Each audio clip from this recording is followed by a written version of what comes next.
We're jumping straight into RedCat Holdings today.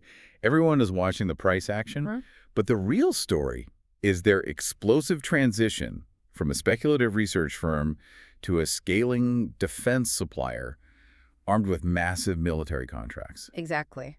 You're tuned into the Easy Money Show, where we make sense of the market's biggest moves. I'm glad you're with us. Make sure to subscribe and hit the like button. Setting the stage here, there's this massive, tension right now in the defense tech sector, especially around unmanned aerial systems. Oh, absolutely. The drones. Right, the drones.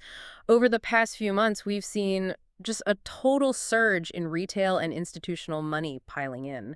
I mean, everyone gets that autonomous systems are basically reshaping modern warfare. Yeah, but actually building them at scale is a whole different beast. Exactly. Bridging that gap from a cool prototype to an actual scaled production line is notoriously brutal. And that's exactly the tug-of-war we're seeing with RedCat's stock volatility right now. Investors are weighing the potential of their Black Widow drone against the harsh reality of hardware manufacturing.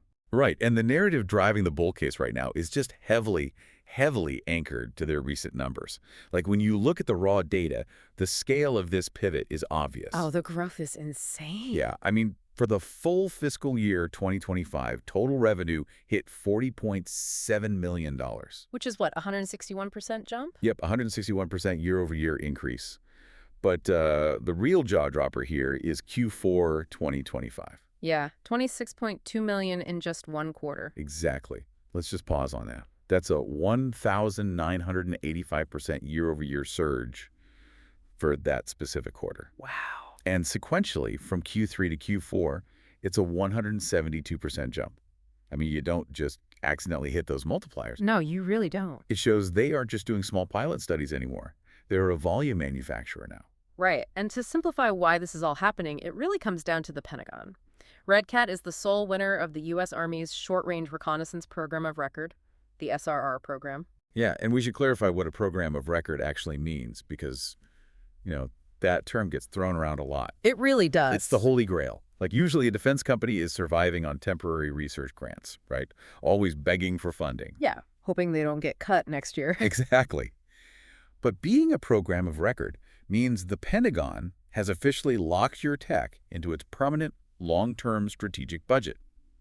The Army chose the Black Widow to be their standard issue drone. And on top of that, they have this impenetrable regulatory moat, the NDAA compliance. Right, the National Defense Authorization Act. Yeah, so think of it this way. It's like you just won an exclusive, federally backed franchise opportunity. You get to open a store in a building where the customer has virtually unlimited cash. Right. But the best part is, your biggest global competitor, in this case, the Chinese drone maker DJI, has been legally banned from even entering the building. Right, because of the cybersecurity risks.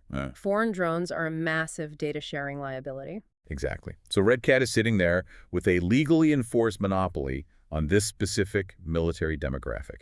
But, a moat only buys you time. The tech still has to actually work in a war zone. And standard commercial drones are basically useless now. Because of the electronic warfare, right? Yeah, exactly. When you're up against near-peer adversaries, the airspace is just flooded with jamming. GPS gets jammed, comms get cut. And the drone just falls out of the sky. Pretty much. Or it flies away blindly. That's why RedCat bought Apium Swarm Robotics. That acquisition is huge because it lets these drones operate in those completely denied environments. Right, using localized mesh networking. Yeah, so instead of one pilot with a controller, the drones talk to each other, they form a swarm and process the mission autonomously. Which is incredible tech, but man, packing all those sensors and autonomous processors into a small frame, the manufacturing cost is wild. It's exceptionally high. And that brings us to the margins. In Q4, despite that $26.2 million in revenue, their gross margins were a razor-thin 4.2%. Ouch. Yeah, 4% is terrifying. Right, that's almost zero room for error. But to fix it, they're integrating Palantir's warp speed manufacturing operating system. Which is supposed to optimize the whole supply chain, right? Exactly. As volume scales, warp speed creates a real-time digital twin of the factory floor. It prevents them from buying parts they don't need yet and stops dead inventory. Looking at the flip side, implementing that kind of massive software fix takes time. A lot of time. And in the meantime, they are bleeding cash. So let's simplify their financial health right now. On paper, They have this massive cash war chest of $167.9 million. Yeah, up from just 9.2 million. Right, but that came at a huge cost. To Yeah. get that cash, they issued common stock and brought in $234.3 million in proceeds.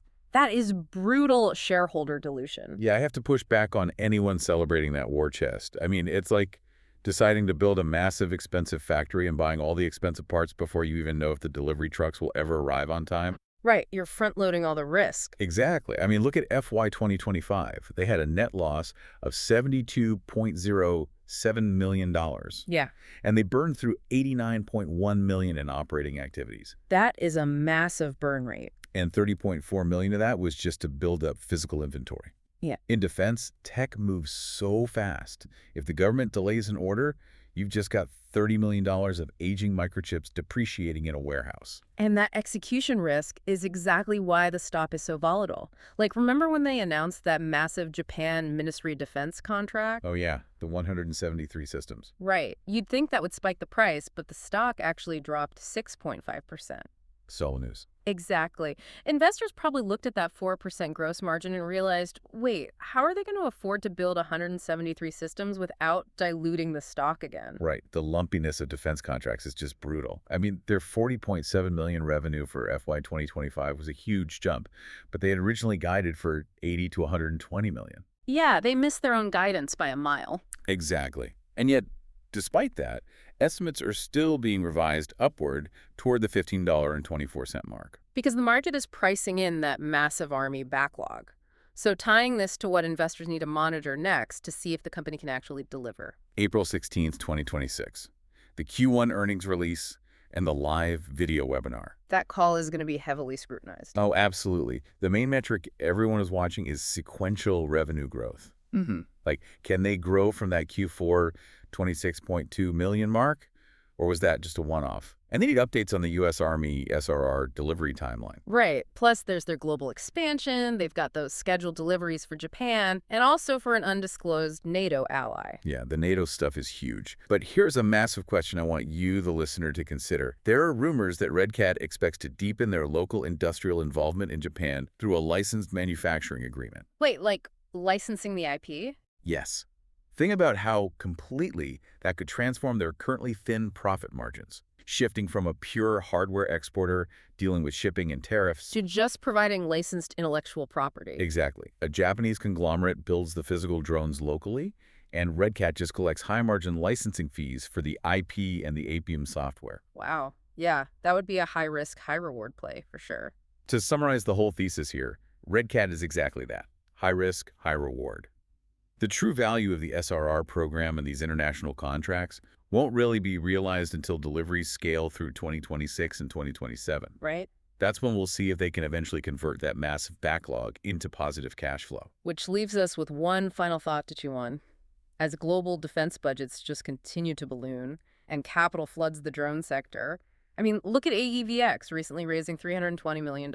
You have to wonder. Wonder what? Is the current shareholder dilution just the necessary entry fee to dominate the future of autonomous tactical warfare? It's a steep price to pay up front, but the prize is a near monopoly in the sky.